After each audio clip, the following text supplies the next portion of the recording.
since we have a quorum. Good to go. All right, welcome everyone. It's Tuesday, January 21st, and this is the Pickens County Planning and Zoning regular meeting. To start off, do we have any commissioner comments? No. Okay, any comments from the planning staff that aren't tied to the agenda? Just do not. Okay, and I'm guessing we don't have any members of the public. And no members online. All right, so to begin, the comprehensive plan. Guys, fire it off. Yeah, I'll go ahead and start. Thanks. So before we jump into the focus of the comp plan discussion tonight, we just wanted to walk through where we are in the overall process of updating the plan. You've seen this roadmap before, but just wanted to start here.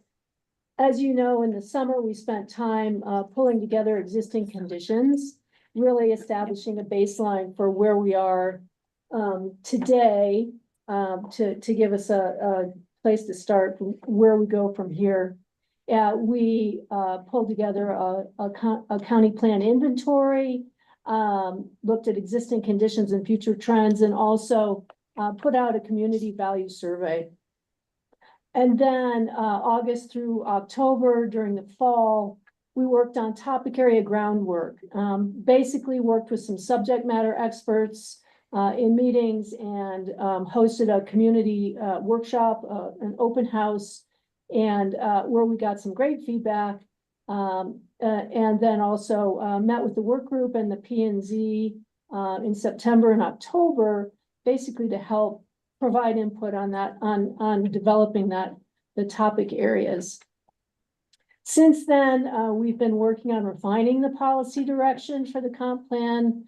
We had a work group meeting on November 13th and another P&Z meeting to follow later in November, where we got more feedback to help refine the policy direction. And we're continuing in that vein and starting to draft the comprehensive plan. We met with the work group in January on the 15th, and here we are this evening meeting with you to follow up on some specifics that we'll get into in the following slides. Again, our hope, our intent is to finalize and adopt the comprehensive plan this summer, late spring, early summer. So that's where we are in terms of roadmap. Tonight, we're going to focus on review of goals and success measures, and we'll define those terms as we get through the slides. No formal action is requested of you. This is really a workshop format to gather your input, and we'll review the organization of the plan and goals and success measures. And then also give you a summary of the feedback we received from the work group at our January 15th meeting with them, and then walk through next steps.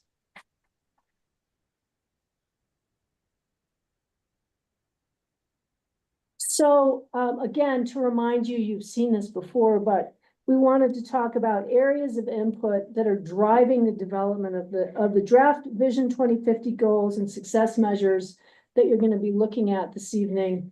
Clearly the Community Growth Advisory Committee report is a foundational piece of establishing shared values for the community that will be embedded in the plan. Caucus neighborhood master plans also will be informing the overall comprehensive plan. While those are really primarily focused on specific geographic areas, they will provide great input into the overall plan. And there have been several community outreach efforts that have affirmed shared values for the community and the CGAC recommendations and the caucus plans.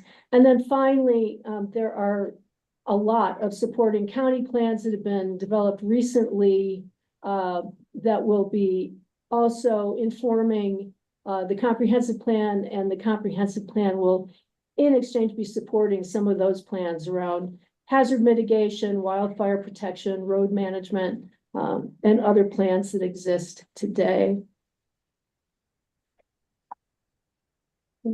So Hannah Hunt is going to walk us through the plan elements and policy areas and the layout of the plan, just so you can get a feel for the big picture, framework of the plan itself.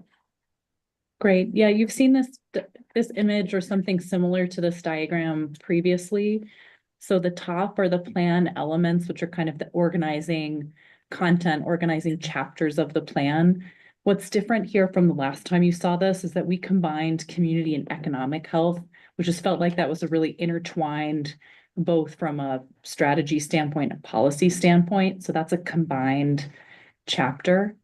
And then the policy areas, again, these are policy, this is kind of continuing to be refined as we have discussions, gather feedback, are informed by the existing plan or existing kind of county planning inventory and other discussions. And then within these different policy areas will be statements that will be directing policy. So let me go to this next kind of jump here. This is just to give you an outline of what the broader plan is going to look like as a plan, comprehensive plan framework. So the left, those numbers, that would be chapter 1, chapter 2. So starting out with introduction, which is really a tie back to the vision and values, those vision and values being that umbrella of the Vision 2050, which is the graphic in the bottom right. So the bold climate action, balanced economy, rural preservation, equity and affordability. And that second chapter is existing conditions. So that's some of the work that we shared out with you in the fall, which is the community profile, has a lot of that data work, as well as an engagement summary. And I'll just note a lot of the engagement work and this process, we've also been leaning on consultant team, design workshop, and GBSM, who have been kind of an extension of our team going through this project. Then those chapters 3 through 6, that's really the bulk of the plan. So each of those plan elements, natural environment, built environment, community economic health, and regional approach, will have, if you kind of see on the right, an intro, which again is connecting back to the broader vision and values, framing with data, kind of key mapping as needed, community feedback to kind of set up and frame that chapter. And then goals and measures. So a broader goal statement stating what's the broader intent or ambition of that chapter, and then measures of success, and then some definitions and key terms. And tonight we will focus on those goals and success measures. And then those chapters will go into policy areas. So example, broader policy area would be land use. Within that would be a series of policy statements. Then the next policy area, which might be climate action, then a series of policy statements, next policy area, and so on. But just to give you a kind of picture of how these different things will fit into this plan framework. And then an implementation, which would be kind of priorities on a 5, 10, 20-year time scale, and then an appendix. So this is kind of really tactical, but helpful, I think, just wanted to share this out with you of where we're headed and how these pieces fit together. So the effort tonight is to talk through and share out what feedback we've received from the work group around the goals and success measures. So kind of stepping back, goal, broad statement that reflects the long-term outcome that we're trying to achieve with the plan element, grounded by those community values, can be more aspirational. It's more kind of high-level direction. I think another thing for both goals and success measures is just to note this is a long-range planning document. So we're putting goal statements, success measures in place that are intended to be forward-looking and longer range. So kind of threading the balance between identifying success for the long term and trying to be identifying what we are trying to achieve within these different chapters.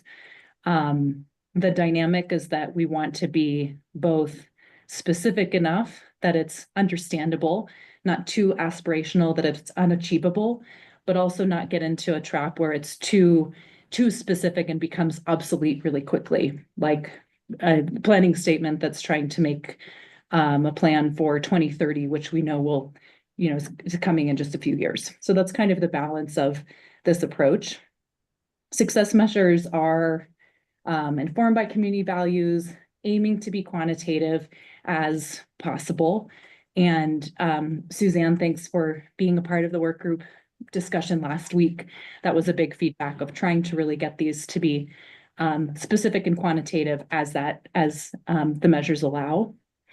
And there may be some aspects that come out of some of the success measures that we decide we want to monitor or keep track of through the plan implementation, some of which we already do. Traffic counts, building square footage, greenhouse gas emissions, for example, are ways to kind of track progress around these success measures. So that's just to kind of give big picture in terms of what these tools are. And within comprehensive plans, these are kind of best practices to frame the intent behind the policy statements. So after we go through this, refine the goal and success measures, we will then move into drafting the policy statements with the goals and success measures as kind of those goalposts or those kind of guardrails that we're trying to achieve. So, yeah, so we met with the work group on January 15th, and the purpose was to workshop these goals and success measures that we've drafted. And we'll share their feedback on the goals and success measures. But we also want to workshop with you tonight to get your feedback on the goals and success measures. And basically, what we're looking for is your thinking about what resonates, what works, and then what misses the mark. And again, we'll give you some feedback from the work group to consider as you mull this over. So what we're going to do is just start with this broad feedback from the work group on the goals and success measures in general. And then we'll go through each element and go into some specifics. But in general, the work group found that the goals and success measures were generally in line with community intent, but could be more bold. There was a lot of discussion about the fact that the Community Growth Advisory Committee report was bold in its recommendations, and they wanted the goals and success measures to match that boldness. They wanted, to the extent possible, more specificity, and recommended that more detail be added where possible to clarify success criteria. So again, they recommended that measures be quantitative where possible, but recognized after some discussion that some success measures may be more values driven, and really therefore a qualitative statement makes sense rather than trying to come up with a specific quantitative success measure. That said, there was still a recommendation that to the extent possible, we point to how success criteria can be measurable, specific, and actionable. So that was the broad feedback, and Hannah Hunt's gonna start to go into some detail on the natural environment element next. Right? Just, I would say, any kind of questions or comments to thus far, or should we dive in? Any commissioner comments so far? Yes, my question is, I didn't see it on the slides, but when are you actually going to draft the document? Like, I saw the word draft, but where does that fit in the timeline of actually drafting the policy and setting those metrics? Because it's like, yeah, you're going to put the metrics in, but when is it drafted and what will the policy be decided? Mm-hmm. Yeah, I can say, so our time frame is really after this meeting with P&Z. The next 6 weeks are really dedicated for us to dive in and draft policy statements. So taking feedback from this to go into a draft plan. So when we come back in March, that there would be policy statements that we're diving into and taking a look at. Thanks. So I would say kind of from this point forward, things will speed up a lot and the content of kind of review in terms of what you all will be looking at will be greater, kind of continuing now moving forward. Yeah. Okay, great. Well, I will just jump into this and think again, helpful to just get feedback from P and Z in terms of both these draft statements. We'll go through the feedback. I'll go through these draft elements, the goals and success measures, and then the feedback. But if you want to jump in, the intent is for this really to be a dialogue. So feel free to jump in as we need to. There's 4 elements, so we're going to try to get through all of them, and we'll keep track of the time, but jump in as need be. So natural environment, the policy areas, and again, there will be specific policy statements within each of these. Policy areas for natural environment are natural resources, wildlife, habitat, water quality and quantity, agricultural lands, air quality, public lands, and open space, environmental hazards, that's inclusive of wildfire, drought, other geohazards, and then recreation. So the broad goal is preserve, conserve, and protect the existing and rural character and natural environment of Pitkin County. This is the same that was in your packet, and then I'll just jump to, so these are then the success measures that are related to the natural environment. I'll give you a chance just to take a look through that.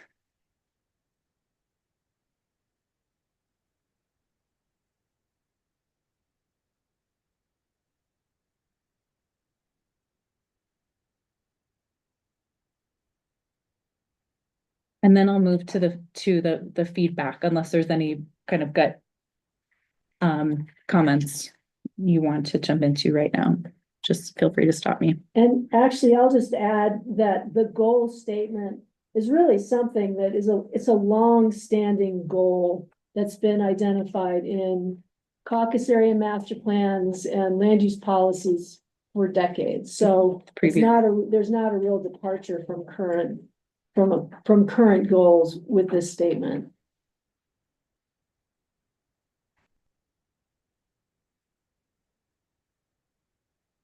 So the initial feedback and the conversation that was had last week with the work group was, in terms of what resonates, that the goals generally consistent, as Ellen said, with longstanding community values. That goal statement is also captured in the current comprehensive plan, the 2003 comprehensive plan. General agreement that areas of success are relevant, but items to refine and areas that didn't quite resonate. Considering trade-offs and complementary strategies with the built environment, there was really a recognition that a lot of the goals that we are trying to achieve within the natural environment may be policies that play out in the built environment. Example of that being the TDR program, where it's really intended to preserve rural areas. That's a strategy that's used related to more built environment land use policy. So just kind of acknowledging that, making that connection. Again, desire for more specificity and metrics as possible, specifically around balanced recreation, habitat restoration, integrity of wilderness, and also biodiversity. The thought in terms of what was missing was to add measures of success specifically for air quality, for water quality. It talks about quantity, but water quality, scenic quality, and wildfire preparation. Just really be explicit about the wildfire preparation piece, and just make sure that there are policy statements included around noise, dark sky, water sufficiency to fight wildfire.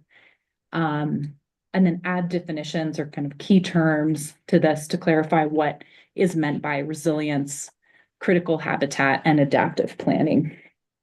So I'll stop there, and it would be great to get thoughts and more feedback from this group, both in terms of the draft statements and then the feedback that we received, if that seems right on, or if there's anything else that you all would add from a feedback standpoint. Comments so far? Just reading the successes, the successes seem like they could be easily translated into policy statements. Like, those are your policy headings, right? They would be part of the policy areas, yeah, and then policy statements under. Do those seem, Chelsea, like the right, as that translation, does that seem appropriate to you, or is that gonna work? That seems like the natural direction for the policy statements to be crafted off of those success measures. Yeah, right. In one of the measures of success here, increase support for longtime working ranchers and local agricultural producers to remain in operation. Have you guys reached out to them, thought about putting together like a work group? Or, I mean, because I can think of like, it's, 6 or 7 families really now, and to see what they would need on their end to, because their goals might be different than what we think they are. That's my only thought. Mhm. And I bet if you ask them, they would probably tell you, Mhm. they would know exactly what they need to remain in operation, and like how that differs from what their measures of success are. Yeah, that was my only thought. Yeah, I would just say there was definitely a conversation, or there was an additional conversation from that we had with staff this morning. Internally, we shared this with our planning staff, and kind of defining working ranches or defining what that means was a recommendation, just Yeah. because that would be helpful to describe what local how that differs from other types of agriculture, what's Yeah. zoned agricultural versus what's not. And we did have representation from the ag community as a part of the open house, but we haven't had a specific focus group just in that topic. Yeah, But that's a great idea. I I mean, mean, yeah. it's something that, that's good to, as a working group to have, whether it's like the Deans and the the Deans, McCabe's, McBrides. There's only a couple that you can really, they aren't like gentlemen's ranches or, that are in operation day to day, that you could have that group together for other in the future, it might be a good resource. Yeah, if we want these policies to be effective, that would be a good direction to take. Could I say something? Go ahead, Suzanne. Okay, when the Snowmass Capitol Creek, when that was one caucus, and we were writing and I was living there and on the caucus board, with then and then later with the Down Valley Master Plan, when we were working in Old Snowmass, the ranchers came to the meetings, our meetings all the way through that 2-year period or so when we were working, and were open, and if they weren't there, we sought them out. And we were surprised to find out that they were always, we all thought alike. I was surprised that there was no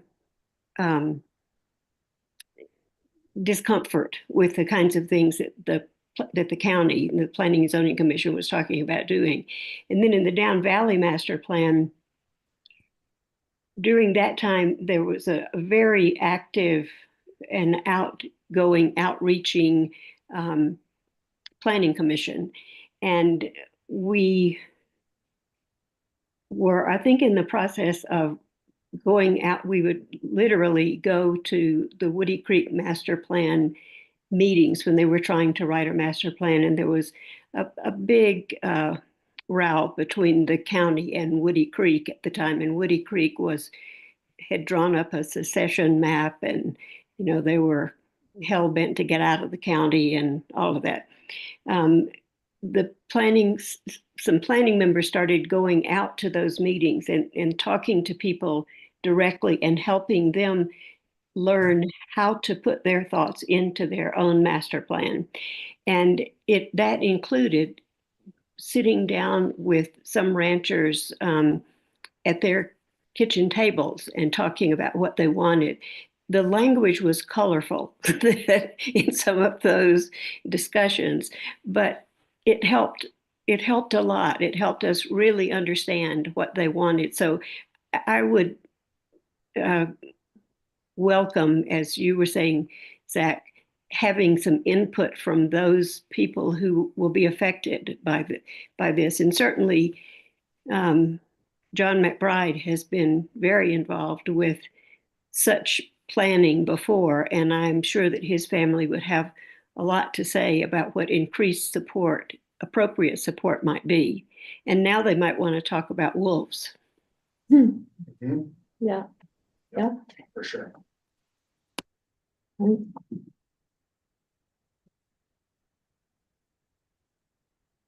Other thoughts or comments? Yeah, this managed recreation that preserves and protects native biodiversity. How do you see being the mechanism to succeed with that goal? Yeah, I would say, I mean, that one's interesting because one planning effort that's happening valley-wide right now is the Roaring Fork Outdoor Coalition's recreation management plan, where they're looking at just that, the balance between recreation and conservation. So I think a lot of the implementation specifically around that recreation would really point to a lot of that effort and that kind of balancing between those two efforts. So that certainly we've been working with the team that's involved with that planning effort and intending to, kind of support and pull through a lot of the themes that are there. Yeah. But it's a lot of that kind of balance between the recreation and conservation and identifying priority areas where conservation is more, kind of more appropriate, and identifying areas where recreation has been focused. So kind of a balance, and it's an example of a plan where we want to make sure that this planning effort, because it's happening concurrently with another one, is not conflicting with, but rather kind of supportive of, and finds the right way to respect that planning process and support it and provide some additional direction, but not try to kind of create our own process specific to that topic area, That's a good. if that makes Yeah, sense. that there's not two different crossed Right. goals, like, because this right now, for example, I think they're going through the process where they're issuing outfitter permits for the North Star Preserve, right? And so this board saw the application to increase the parking there, right? And so my thought is that, the mechanism or the lever that you pull to succeed with this goal is like limiting the permits that are, because the county issues those permits, like limiting the permits that are issued in certain areas and getting, limiting that access or limiting the amount of, because there's only so much the county can do, because something like North Star, it's like so much public use, but then there is outfitter permits, and then you think of something like the Bells, and there's not a lot of places where you can control that, but there are a lot of different areas where that can be managed. Just depends on what that looks like. Mhm. The end goal is, and it's sometimes the end goals are, like you said, are diverging from each other. Yeah. And, yeah, I was just gonna say, in the conversation last week too, on that topic specifically, there was discussion about, one of the tools that we do have are permits and, Yeah. access control. And one who lives here, I'm speaking for one of the Yeah. people, they said, I also want to be able to go and not have to plan 8 months in advance. So there's definitely kind of trade-offs and balance there. And I think also one of the benefits of the planning effort that's taking place is that it recognizes that recreation and biodiversity aren't specific to a specific county line. So it's a look at a regional approach to addressing this issue, Right. which is really how it needs to be addressed. Yeah. There's only so many tools that we have as a county to affect this success measure, but we need to recognize that it's bigger than Picken County, Elk don't know where the county. Right. is. right? Right, Shall we keep going? think so. And if we need to come back, we will do that. Yeah. So let's move to built environment. So the goal of the built environment is to leverage the land use, building and energy codes to ensure that all elements of the built environment, land use, transportation, housing, energy, and infrastructure work together to provide places for living, working, and recreating that reflect our community values. The policy areas that will be addressed under this section include climate action, land use, which is a broad term, buildings, transportation and mobility, waste management, renewable infrastructure, utilities, and historic resources. So it covers a lot of ground, right? So these are the success measures that we've drafted initially. Have you take a look at these and then we can walk through the feedback we've received today.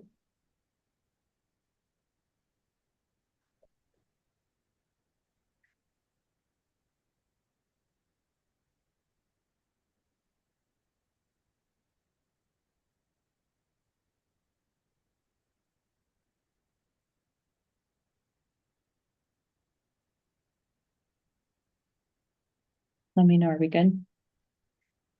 Okay.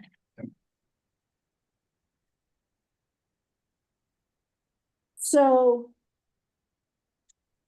the work group did provide some specific feedback here. Again, what resonates generally, the goal and success measures are consistent and relevant with the CGAC report and recommendations and the caucus plans. But again, the goals and success measures could be more bold to be more consistent with the CG or similar to the CGAC recommendations. What doesn't resonate, there was a pretty lengthy discussion about whether or not the success measures and the goals should be specific about carrying capacity. Should we say, as far as the built environment goes, that there are areas where we are at capacity, we're done. We shouldn't have any more traffic congestion or there were several areas that were identified as having a carrying capacity max. This is a discussion that we also had with the Community Growth Advisory Committee, talking about carrying capacity and whether we should be quantifying that and being specific about when we've reached that carrying capacity. It's difficult to actually identify carrying capacity, and what the Community Growth Advisory Committee decided to do, recognizing that that carrying capacity really is affecting quality of life. Those are the issues that we're trying to grapple with. And so the CGAC, instead of specifically identifying carrying capacity, went through the exercise of saying, what's the more and less of, what are the more and less of qualities that we want to see to establish the quality of life values that we know we want. And if we go to the next slide, I can just quickly walk through how that was structured. Basically, the CGAC said, hey, we've got some specific BOCC goals around reducing greenhouse gas emissions, and achieving net zero, and creating a healthy, right. You can Healthy level of Thank economic you. I don't have my vitality. glasses on. Thank you for that. Mhm. So basically they said, really, we're talking about shared values that contribute to quality of life. And so we have the list here, which I won't go through, but they identified what we want, what we need more of and less of to really achieve the quality of life and those community values that we're reaching for, rather than trying to do establish a number, a carrying capacity number that's gonna cap capacity. So that was the exercise that we went through with the CGAC, and I think that our response is that we think it makes sense, if you want to go back, to structure the policies in that more along the lines of those more of and less of qualities that we want to achieve. Then the first success measure states growth occurs at a level that supports community, et cetera. And we were trying to stay away from the term growth management, but still recognizing growth as a term. And basically, the group, if you want to go to the next slide, the group said, let's be specific. Not all growth is good. We should really be talking about the right kind of growth in the right places. That's a change that should be made. And then again, they basically said, hey, let's identify the direct correlation between goals and policies in the natural and built environment. There are correlations that we really need to identify, cross-cutting themes across chapters. So then in terms of what's missing, it was recommended that we include success metrics around specific to electrification, affordable housing for service providers, specifically like emergency personnel, teachers, hospital and health staff. Recommendation that we further articulate quality of life measures. So more of and less of specifics. And speak to development located outside of hazard areas. Is that something that we want or not? Probably not. We want to really see that development outside of the hazard areas, sorry. And then also there was a recommendation that there be fewer single occupancy vehicles on Highway 82 as a success measure, and reductions in residential square footage, and that there be some restriction on future subdivision.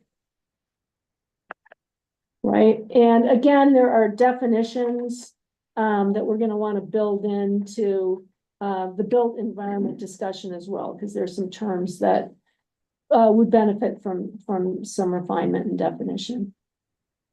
So that's what we got from the work group, and I don't know if you have anything to add to that, either relating specifically to the goal or the success measures. Thanks. Yeah, Jasmine, go ahead. I'm really concerned that there doesn't seem to be a connection between the built environment and employee generation. And when you come right down to it, most of the jobs are created by the built environment. And therefore, I think the whole idea that affordable housing should be prioritized for service providers is ignoring that role of the built environment in creating the need for the affordable housing, regardless of whether they're service workers or not.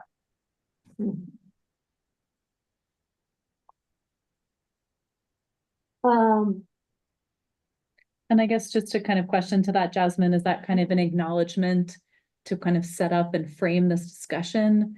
Is there a kind of policy or direction that you're recommending based on that correlation? Or just curious about kind of how you see that kind of feeding into aspects of the plan? Because I think it's a good comment, and certainly I think the problem stems from the fact that I'm so disappointed that growth management for residential properties does not even have a category for a score that would include employee generation mitigation. And I understand there may be tactical legal reasons not to do it that way, but we can't just ignore the fact that the built environment creates the need for these employees, and that one of the it should be some more of the responsibility of the built environment to deal with those aspects of the problems that they create. Mhm. And I'm not sure what kind of policy we can enact for something like that. And that's one of the things I have a real problem with, because every time we approve a project of any kind, there's more employee generation and it's not being taken care of. No wonder, I mean, everybody has housing crises, but I think ours is exacerbated by the fact that our policies don't recognize the importance of dealing with the immediate result of the built environment.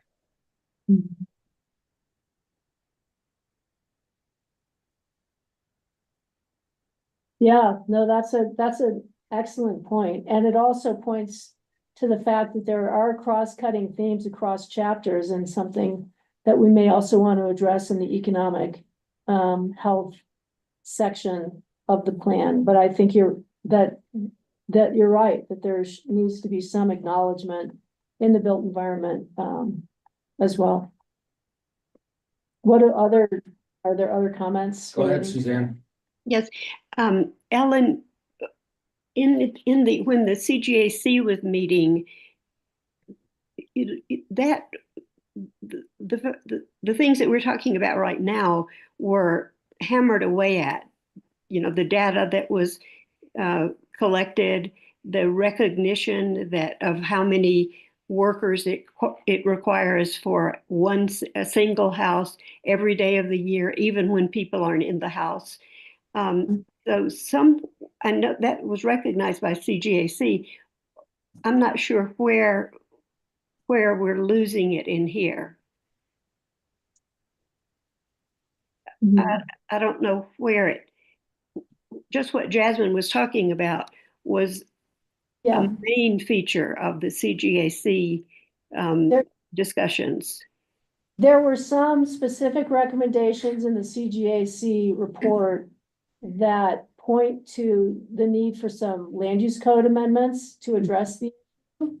And I think the policy and there has to be, ideally, there should be policy in the comprehensive plan that supports, that provides support for those changes. Mhm.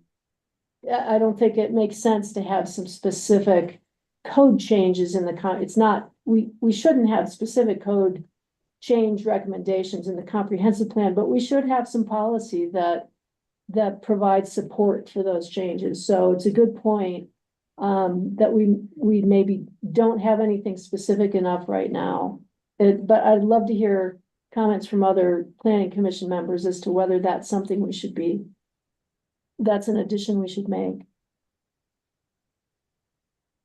Well, I think if it's not made, it hadn't occurred to me until Jasmine said what she just did, how that was being left out, because it was so hammered away at again and again and again and again, every meeting, it seems, at the CGAC meetings. I just don't know how to say it in here.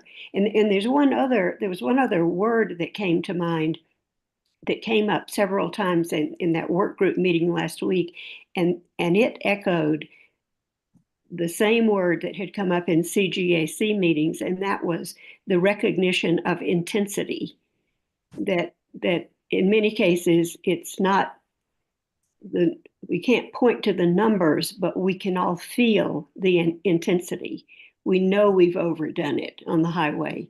You know, we know we've overdone it in quite a number of other ways, but I don't know how you can plug that in.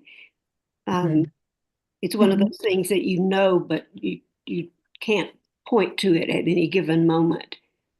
I think that was articulated through the CGAC report in those more of and less of statements. Yeah, that is exactly where it came from. Mm-hmm. Quality of life. And so to the extent we can, we do want to reflect those more of and less of statements in this policy direction. And if we haven't gone far enough, then we need to make an addition to be more specific Well, and in this same regard, I remember, I was going to say that it was Hannah Hunt, but I think it was Kara who, when the work group committee last week, when members were talking about, we need specific numbers, we need more metrics, we need additional data. And Kara asked a question that I found very interesting, and that was, do you really need more data? Will that change your mind about any of these goals or success measures? Do you already know what you know about intensity or overcapacity, and how many more numbers do you need? Or is that going to change your mind in any way? Mhm. And Kara's in the room. Yeah, I'm waiting for your answers. Carol, you didn't say it like this of how much more do you guys want? But you said it very nicely and very professionally. I mean, be truthful with yourselves. How much more do you need? But in the long run, there are other people in the community, many other people in the community, I guess, who haven't sat in meetings like this to try to consider what to do about that kind of intensity, who may need more data and more measures, more measures that you can really measure. And just to circle on that, I actually have the growth committee report up right now, but it really is taking that, not to discredit the need for data, but to really drive home, which I think is where, Hannah Hunt and Ellen are going with this comp plan, but to drive home that this is values driven and data informed, and that we know the values of this community and what's back it up, like, right, and the changes that we want to make, that maybe those values are feeling compromised right now from some aspect, from some folks. And I think that's that's where the growth committee was coming in. And to explain what you all are talking about is where are we bringing in that employee, that economy that's coming up through the built environment, and acknowledging the good and the trade-offs that we have that are part of the community. Mhm. Is the same sort of data sessions that you're going to start having with the work group committee, that work group, will that same information come in the same way to the P&Z? That's a good question. I mean, there is some of the work that in this broader project where we are doing the comprehensive plan as one work stream at the same time as data studies are happening, some of which inform really specific code updates. Others would inform broader themes, intensity being a big one, the economic, transportation, climate intensity being a big piece of trying to get more data, more arms around how intensity is defined. So the work that's around the data that is around those intensity studies, Suzanne will come to P&Z. I think as we move forward with some of these other data efforts that are, again, kind of a more focused, just looking at one specific code update within the next few months. We have not planned that those would come to P&Z, but would be, that information will be available and could come to P&Z at some point in the future. Our intent, I would say, the next 4 or 5 months is to move through the data studies that are related to the comp plan, to move the comp plan forward. So then we can focus on the work that's implementing the land use and the code updates. I see. And So- that would certainly you'd certainly have that data if you brought a code amendment to the P&Z. Correct. Yes. Correct. Yeah. Yes. Yes. That So answers- you will Thank you. you will see it all at some point. And Okay. Yeah, and I was just gonna say, I mean, I think that it's helpful to in this, where we're talking about adding some key terms. I think knowing that the way that intensity has been talked about by the growth committee, by the work group, you know, by the P and Z would be would make a lot of sense to try to define that term, because we recognize that growth, you know, has certain population numbers associated with it, which is not what we're talking about, but intensity is a different animal. And so I think that's a great opportunity to really define that term. And these data studies, again, will help us better articulate that as well, which is within the scope of the comp plan effort. Thank you.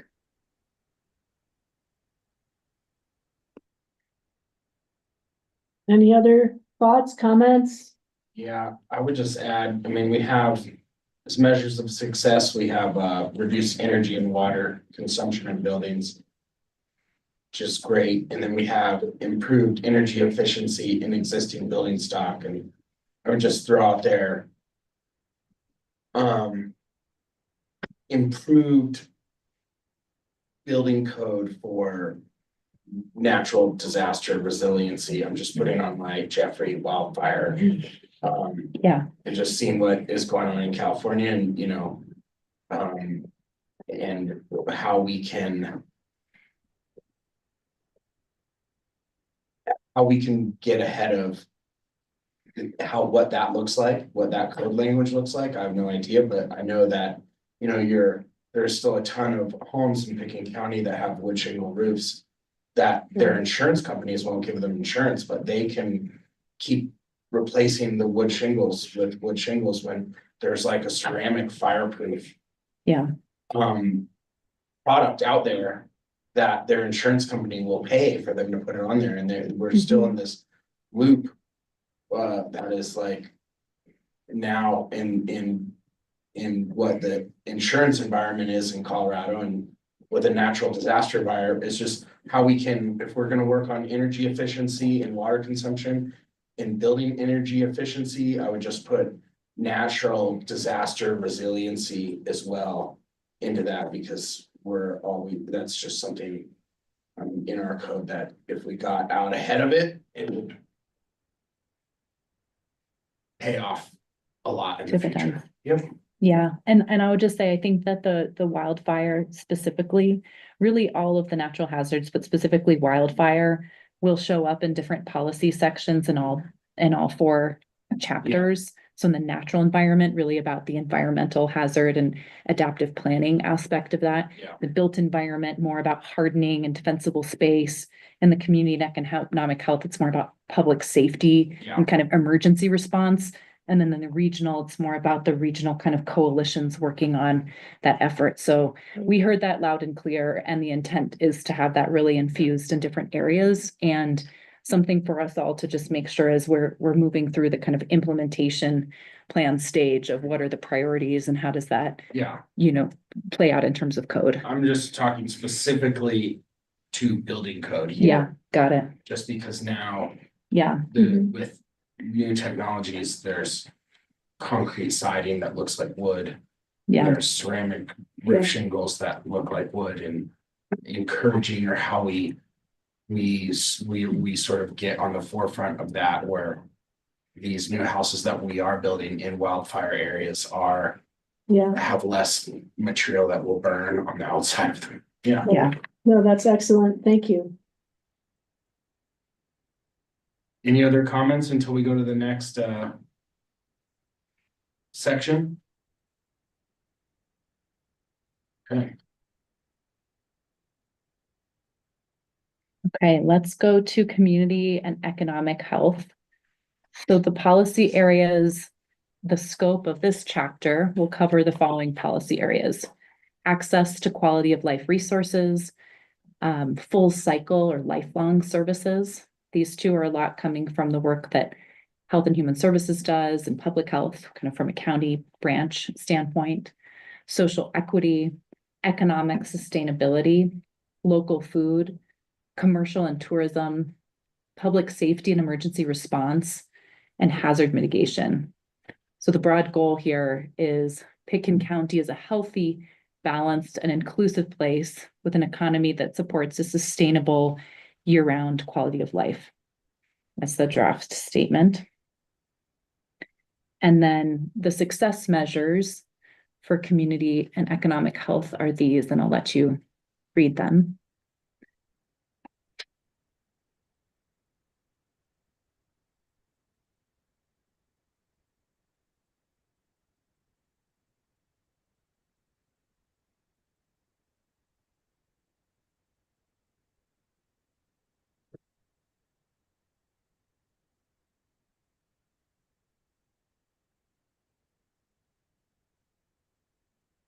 Very good.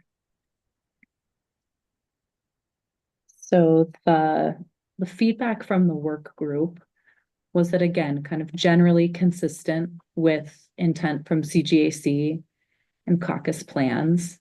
Measures 1 and 2 particularly resonated. Just jump back. That's the improved sense of belonging and connection. And then the second one, more community members can establish roots, etc. There was refinement around the goal statement, ideas about adding the term safe into what kind of place Picken County is, and adding then equitable into the second part of that statement that's more about the quality of life. Those are in red. And then what's missing, suggestions about adding a measure of success around participation in civic life. Again, kind of to echo the sentiments, again, preparation, coordination for wildfire and evacuation response. From a safety standpoint, reduction of accidents on highway. Making sure that there's a policy around education, which would be within the lifelong services or policies around education. Definition in terms to define quality of life. Again, that's kind of connecting back to that more or less of that Ellen was describing. Workforce being something to define what we mean by that. Sustainable community. This was something that was talked a lot about, this kind of sustainability of our community as being something that's in contrast to idea of a growing community. What is a sustainable community being, and what attributes contribute to a place that is can sustain itself and one that sustains a high quality of life. And then social equity and resilience is being another term to define. There was also a suggestion about tracking the number of homes that transition from full-time to second home is, again, kind of an outcome metric to be tracked along the way. So open to you all, P and Z, of additional thoughts, feedback on the community and economic health. Comments?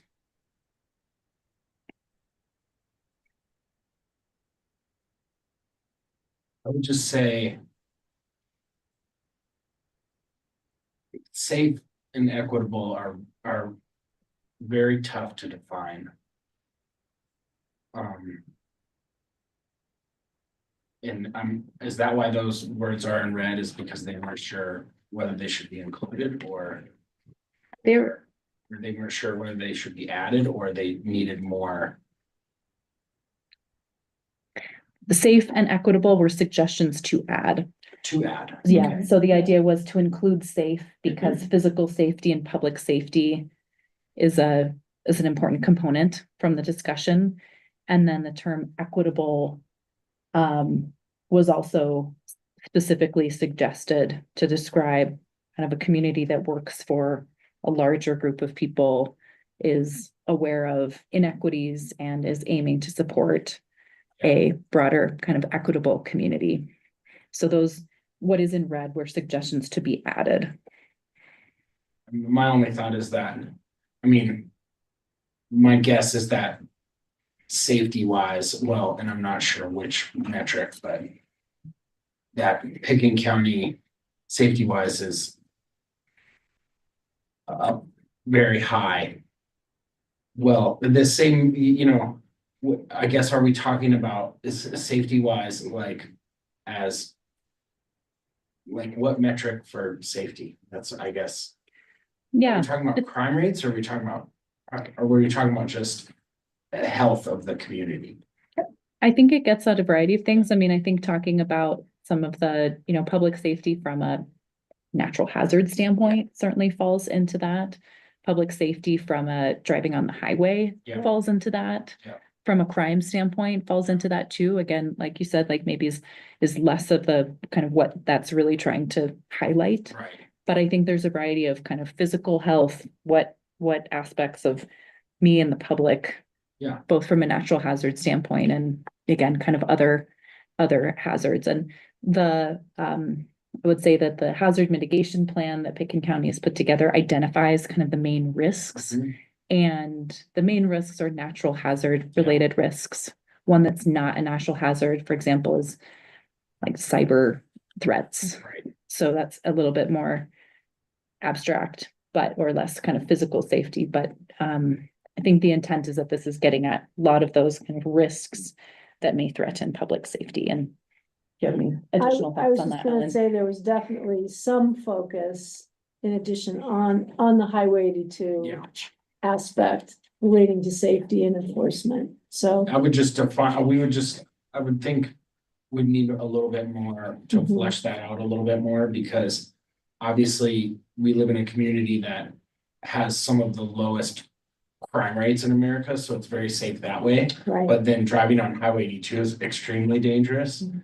And then, we have some of the, and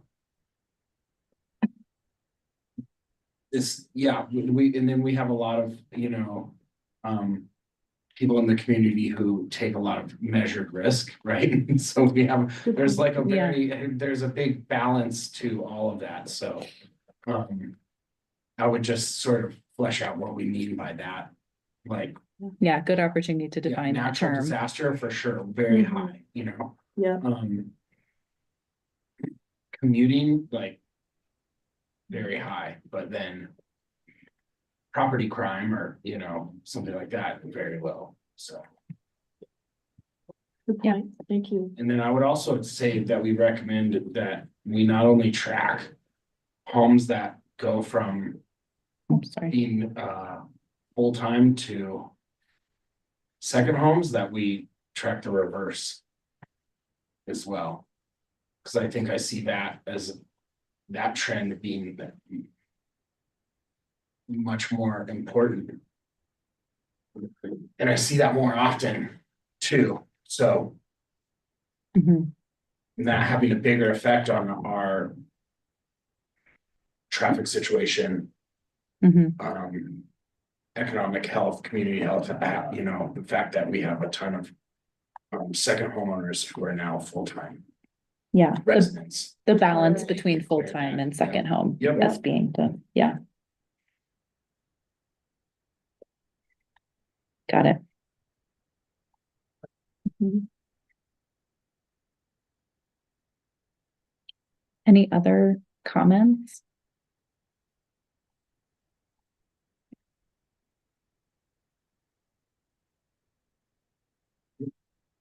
Okay, I will keep moving. So regional approach. So the regional approach policy areas are regional transportation, community inclusion and housing. Regional housing would be within that community inclusion piece. Regional climate, watershed scale environmental protections, and strategic partnerships. So things like IGAs would fall into strategic partnerships. The draft goal is collaborate valley-wide to support our shared values and quality of life goals, from transportation to housing to climate. One jurisdiction cannot do it all. And again, just tying back to the shared values and quality of life goals that are that kind of overarching Vision 2050, which came out of the CGAC. So bold climate action, equity and affordability, balanced economy, etc. And this was almost verbatim. Correct me if I'm wrong, but I think this goal was almost verbatim from the Community Growth Advisory Committee report. Yeah, and echoed by some additional feedback at the open house discussion. And then success measures. These three are on the screen. I'll let you take a read.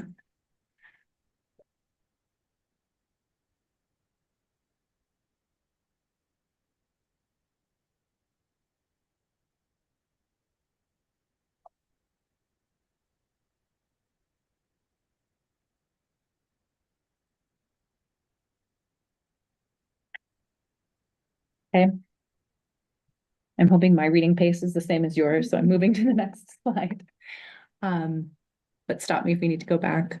So feedback around this, what resonates?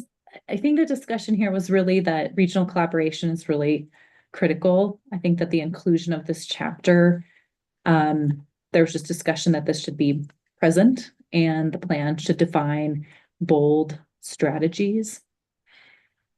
What does not resonate or could be refined, just sharpen the approach that a lot of the strategies or the policy success measures kind of vague and could be sharpened. Adding more tactical measures, acknowledgement that there are political dynamics at play, and thinking about defining what an acceptable or appropriate approach might be, again, from a regional standpoint. This was Bill Sterling's response, Susanna, to your question about kind of how bold is too bold. And his comment was, take a risk for the right reason. You know, if we're taking a risk, have it be aligned. So that was a good feedback to incorporate. There were suggestions specifically to add this, what's in red underline is what was suggested to be added.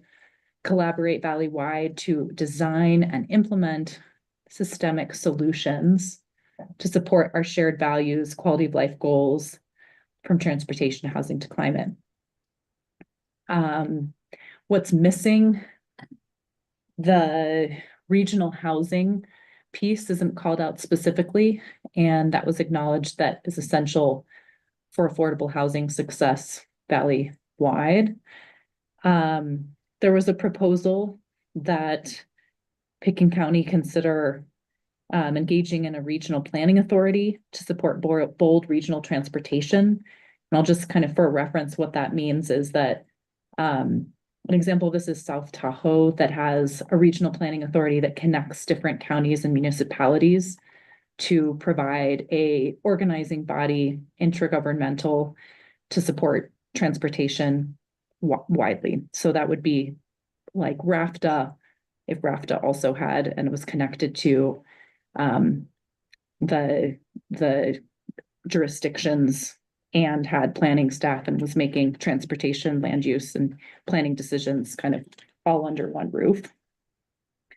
And then suggestion to add policy, and pretty specifically around 3-mile plans and annexations. So a more kind of detailed suggestion. And the discussion around regional planning authority recognize that RAFTA already plays a role as a regional transportation agency, but that the RPA would go beyond just transit. It would be looking at mobility, Connectivity. connectivity, and take the transit discussion, broaden the discussion around transportation from a regional standpoint. So Yeah, which is certainly a bold statement to make. So that's something too that we would be great to think through with the PNZ and see if that's something that the PNZ would like to also bring forward. and there's some question about if that were to be supported in the plan, there's the question of whether the county would play a lead role in that or support it, but not play a lead role. And I don't know that we need to address that specifically, but it's a question that is related to this measure.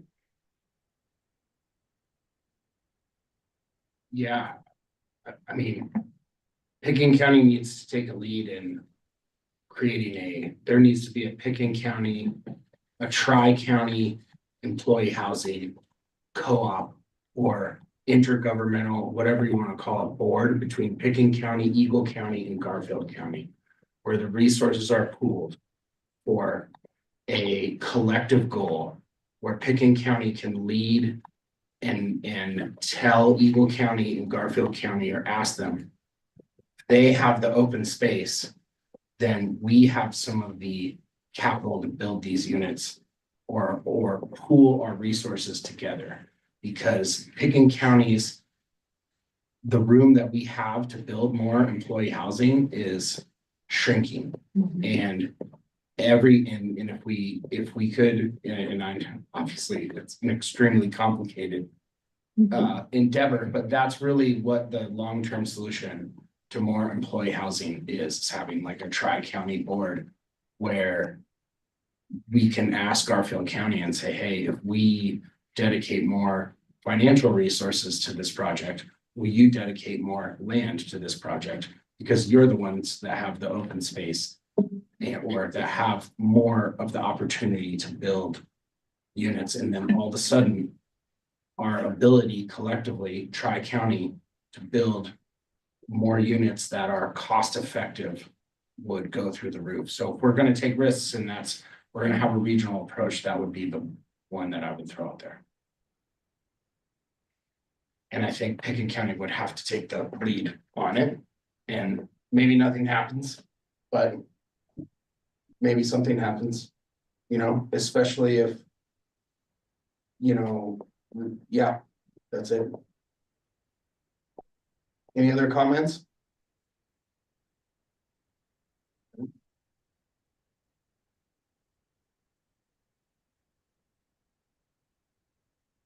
Okay.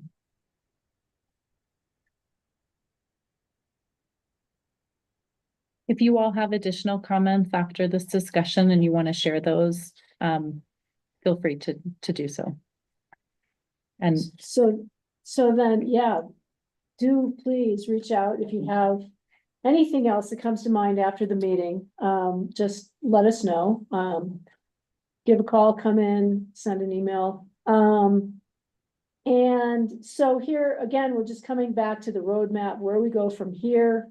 Again, in response to Chelsea's question, we're gonna take all the feedback we've received from you and the work group and all of the public outreach we've done to date, all the plans that we've reviewed, and get down to drafting the comprehensive plan policies and details. And we will be coming back to you March 18th, after we meet again with the work group on March 5th to take a look at the draft, a draft plan and to be determined whether we'll just be bringing specific whether we'll bring you a complete plan or specific policies that we really touch points that we really need feedback on. But March 18th is when we'll come back to you with a lot more a more complete draft. And Hannah Hunt looks like she wants to jump in with something there, or no? no, I Okay. mean, I think just that we will be, like we said earlier, like the kind of level of content that will be shared with you all for review will be increasing. Mhm. And the intent is that we will bring draft policy to you all on March 18th. And then we will start a kind of targeted referral process to different stakeholders internally and some community partners that will be taking a look at the plan, starting to circulate it before it goes out for a draft public comment period, which would happen later in the spring. So that's the kind of picture of where this is moving. But it's been really helpful to get, between the comments made by the work group and your comments tonight, we've gotten a lot of really good direction on how to proceed and move forward. So thank you for that. Awesome. Yeah. Thank you guys very much. You're welcome. Great. you. Do we have other commissioner comments before we wrap this up? If I could just add, I remember in our last meeting back in November, I asked about I really focused on regional transportation, and it looks like you captured that in the last set of slides we went through about regionalism. I think you hit home on that, and that stayed in there or was reemphasized. So thank you. Great, thank you for the input back then. Thank you guys very much. And we have no other items on our agenda. So if that's it, I would take a motion to adjourn. I move So we moved. adjourn. Perfect. Thank you, guys. Have a good night. Thanks, everyone. Thanks Thank all. you. See you. Thanks. Good night. Good night.